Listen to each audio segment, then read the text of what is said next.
ვფიქრობ, ძალიან პროდუქტიული შეხვედრა გქონდა, სადაც მრავალ საკითხზე შევთანხმდით. თუმცა დარჩა რამდენიმე მნიშვნელოვანი საკითხი, რომლებზე შეთანხმებასაც ამჯერად ვერ მივახციეთ, თუმცა სწორი მიმართულებით მივდივართ.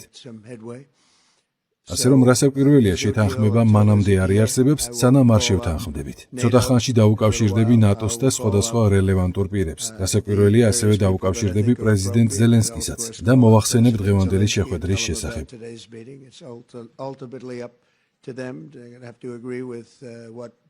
უნდა დავეთანხმო მარკოს, სტივს და ტრამპის ადმინისტრაციის წარჩინებულ წარმომადგენლებს.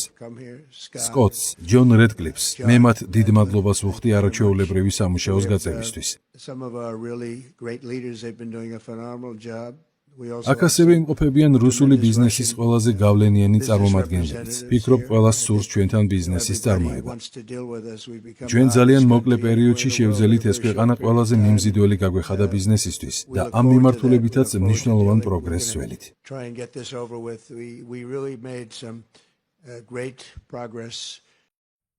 გამოიწერე და გაიგე ამბები ლიბერალური ცენზურის გარეშე.